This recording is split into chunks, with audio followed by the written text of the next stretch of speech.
Welcome, good afternoon, आदाब, नमस्कार, my dear friends, colleagues, students. आप लोगों को आज संडे है, दोपहर हो गया। मेरी भी तबीयत थोड़ी खराब थी, थोड़ा सा आज लेट हो गया मेरे को। अभी एग्जाम के आखिरी पड़ाव में आ गए। मेरे ख्याल से 2-3 पेपर रह गए। पड़ाव आप जीत जाएंगे। You will definitely win the battle. आपको बैटल जीतना ही है बच्चों। थोड़ा सा आज हमारे कैमरे का प्रॉब्लम है, हमारा वीडियो शूटिंग में दिक्कत आ रहा है, थोड़ा फास्ट गया है बच्चों। नवनाथ कॉमर्स क्लासेस को लाइक, शेयर, सब्सक्राइब और बेल आइकॉन बटन ध्यान से दबाइएगा, हमको भूलिएगा मत।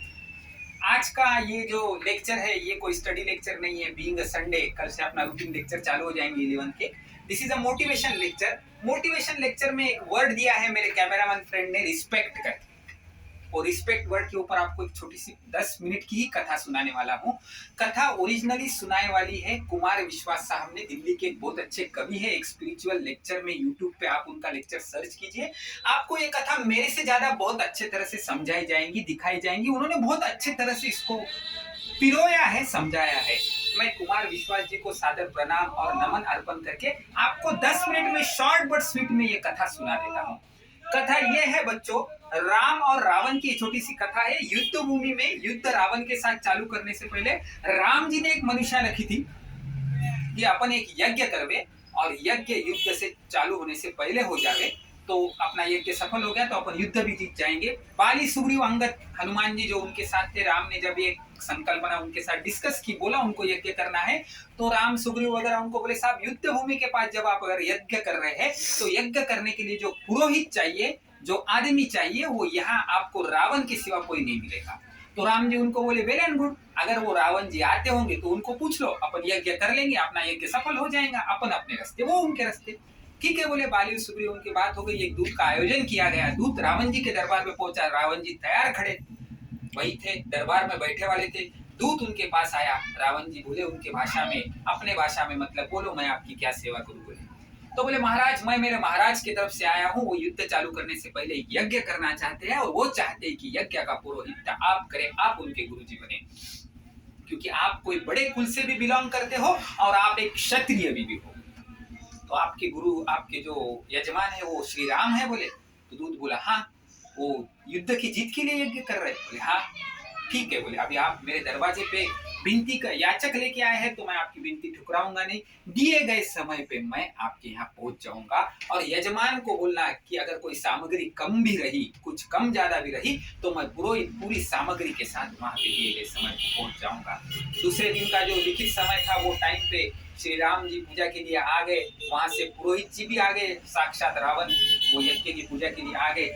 पूजा यज्ञ की चालू हो गई। रावण श्री राम जी को बोला महाराज, आप जब इतने बड़े यज्ञ कर रहे हैं तो यज्ञ की सफलता और उसकी संतुष्टि और उसके पूरे फल के लिए आपको आपकी सुविद्य पत्नी, अर्धांगिनी, वाइफ, इसके साथ आपको ये यज्ञ करना पड़ेगा ही, तो ही ये यज्ञ सफल होगा और इसका फल आपको प्राप्त होगा। श्री राम बड़े दुविधा में पड़ गए। अभी अपनी बीवी का तो अपहरण हो चुका है, अपनी बीवी कहीं और जगह पे अटके पड़े वाली है, उसको छुड़ाने के लिए तो युद्ध कर रहे, और रावण जी अलग प्रश्न में अपने को डाल दिए। रावण जी के मन में ऐसी बात ये समझ में आई, वो तुरंत बोले थे महाराज, मैंने कल भी आपके दूत को बोला था कि मैं अगर आपका पुरोहित हो तो आपको यज्ञ के लिए कोई भी सामग्री अगर कम गिरती होंगी तो वो सामग्री मैं लेके आऊंगा। हे भगवंत, सीता माँ, मेरे बड़े पुत्र सीता माँ को रथ में लेके आ रहे हैं, सीता देवी को, वो आपके साथ यज्ञ के लिए बैठेंगी। यज्ञ पूरा होते ही वो वापस लंका लौट जाएंगी। यज्ञ के लिए सीता माता का आगमन हुआ। सीता माता माँ श्री राम जी के साथ यज्ञ को बैठ गई। यज्ञ पूरी तरह से पूरा हो गया, यशस्वी हो गया। उसके साथ ही रावण सीता माँ को बोले देवी आप वापस रथ में सवार हो जाओ और लंका चले जाओ, यज्ञ पूरा होगा। पुरोहित का काम सफल हो गया। उन्होंने महाराज श्री राम को हाथ जोड़े, श्री राम ने रावण जी को हाथ जोड़े, उन्होंने बोला आपका यज्ञ सफल हो गया।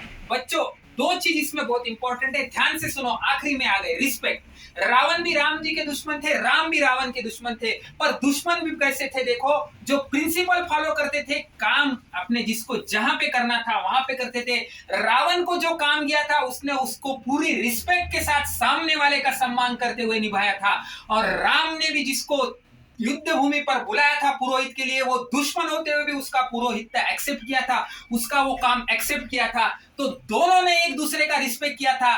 बच्चों, जीवन में एक चीज हमेशा याद रखो, जीवन में हर, चाहे वो चींटी रहो, हाथी रहो, कोई भी इंसान रहो, उसको हमेशा उसके लेवल का रिस्पेक्ट दो, उसका मान करो, सम्मान करो। जिंदगी में आपको कभी भी कोई भी चीज अड़ेगी नहीं बच्चों।